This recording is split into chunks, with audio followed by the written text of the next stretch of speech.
Fajar menyingsing pada pertengahan tahun 1958 di Kanagarian Padang Gantiang. Bango-bango beranjak dari dahan, lalu terbang di antara sawah yang berjenjang. Para perempuan setengah baya merapikan kerudung di sela tangannya yang tak letih menyapu halaman.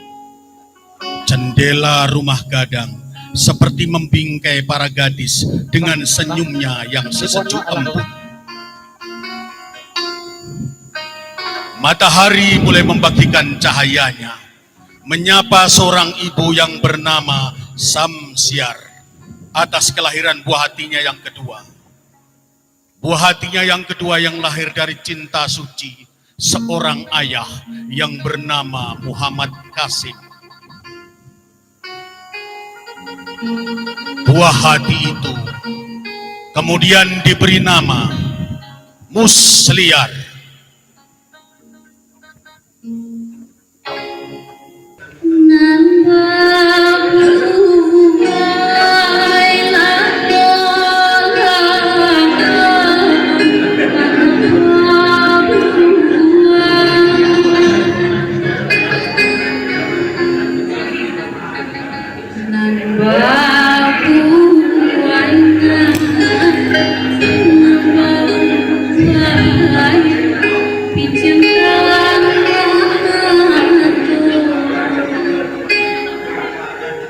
Jika buah hati pertama merupakan berkah bagi kelangsungan keturunan kita, maka buah hati kita yang kedua ini adalah rahmat bagi sesama udah. Kelak ia akan datang pada siapapun untuk membawa ibrah dan pergi dari siapapun dengan selalu membawa hikmah. Lebih dari itu, ia adalah kepercayaan dari Sang Khalik. Kita harus mengukir jiwa raganya agar bisa menjadi pelita bagi penerang dari setiap kegelapan yang menerpa di sekelilingnya.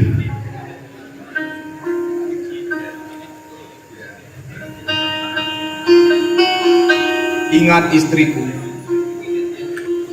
ketidakberhasilan anak, juga kegagalan orang tua. Karena hakikatnya, anak adalah amanat yang harus ditunaikan bersama-sama.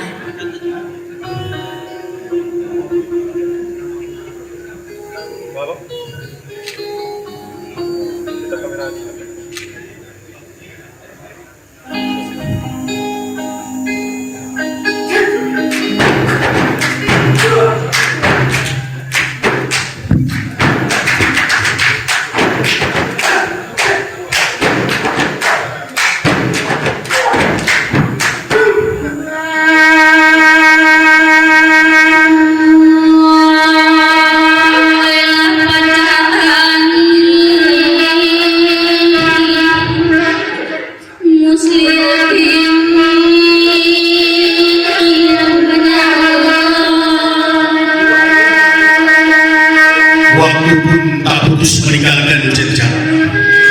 Musliar tumbuh hingga menjajaki masa remaja. Ia belajar pada kasih sayang amat Samsiar, pada keuletan abahnya, bahwa jika tabiat berlaku lunak, maka hidup akan memberi pelajaran yang keras. Lewat dunia usaha yang dirintis keluarganya, ia belajar bahwa hidup adalah sebuah cara untuk selalu menjaga kepercayaan orang lain. Rintisan langkahnya tak selamanya teraih tanpa sandungan.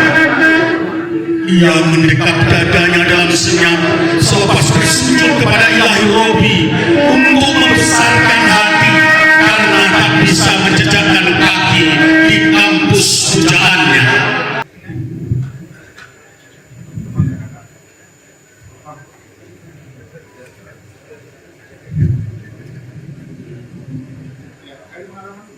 Mandi, burung sudah hasrat usia untuk menimba ilmu di perantauan. Mandi,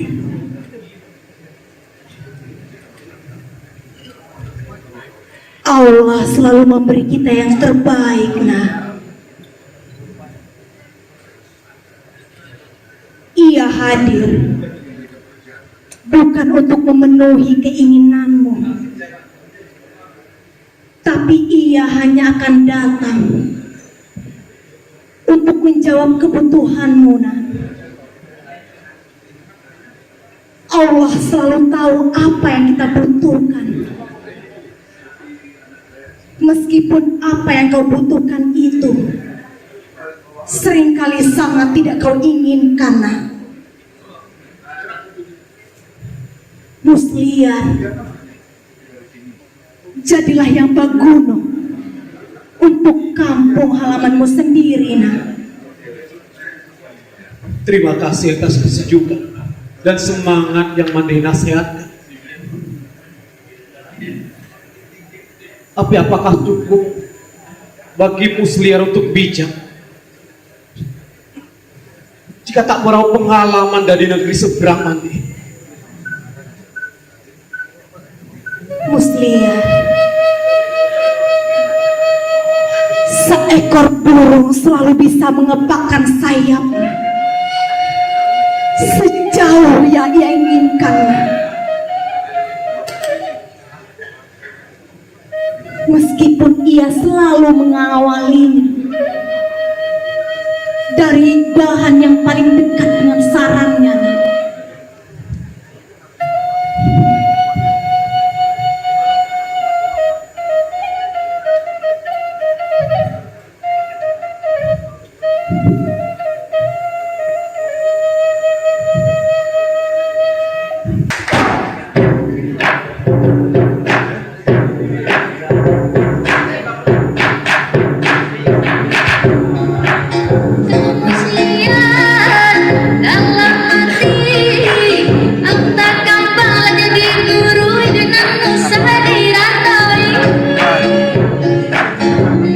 Alam tak kembang jadi guru. Begitulah pituah leluhur yang terpahat pada pilar-pilar rumah gadang yang tereja di antara kehidupan Bukit Marapala. Musliar melangkah di jalan yang penuh dinamika di Universitas Andalas. Tapi hati Musliar selalu luas menatap kenyataan. Ia berkata, tidak ada jiwa yang kokoh dan kaki yang kukuh yang lahir dari lautan yang tenang. Akhirnya demi studinya dan dengan hati yang bulat, ia bekerja di sebuah toko bangunan. Banyak Musliar, orang yang memilih jalan sulit adalah sebenarnya bisa dipermudah. apa maksudmu, Kak? Kau berasal dari keluarga terpandang Musliar. Kau lahir di keluarga yang penuh hak milih. Jadi tidak sepantasnya kau berada di kedai seperti ini. Orang lain melihat orang lain hanya sejauh pandang. Banyak yang kemudian terkecoh hanya sebatas permukaan. Tapi ketahuilah Samsi, keunggulan manusia tidak dilihat dari keberhasilan yang diperoleh. Jika hanya melalui jalan yang penuh dukungan dan situasi yang kilang gemilang. Tapi seorang manusia bisa menjadi dewasa karena ia sanggup mengurai benang kusut di antara semua jalan yang hampir buntu dan tanpa penentu.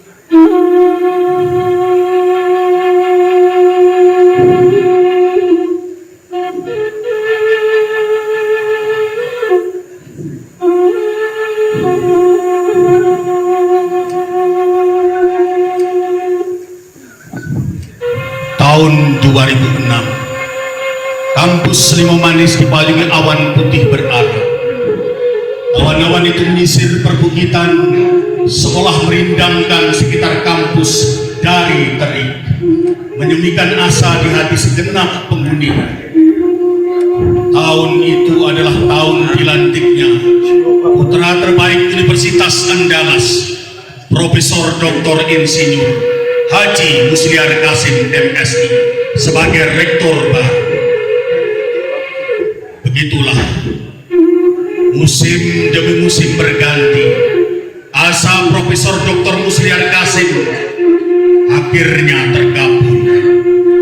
Dukunglah kepemimpinanku dengan kritik, karena perubahan yang hakiki selalu berawal dari kritik. Bapak Rektor, sebentar. Selama kepemimpinan Bapak, Unan dianggap terlalu mengarahkan haluan pada lahirnya saudagar, entrepreneur dan pengusaha, bukan akademisi atau penegak keilmuan yang tangguh. Sebagai pemimpin, dalam hemat saya, yakni memiliki tanggung jawab yang esensial, yakni merawat yang sudah baik dan melanjutkan yang sedang menuju baik. Jadi, bukan semacam antitesa terhadap pemimpinan sebelumnya.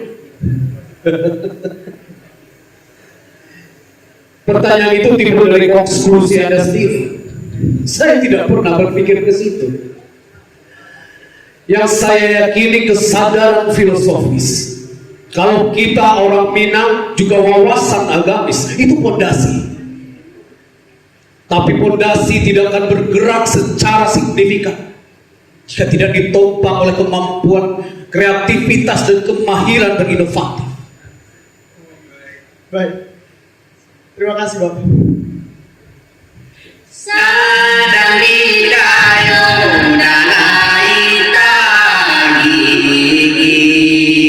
konun lai muslian lai surang sajo surang sajo. Waktu pun kembali merentang sejarah.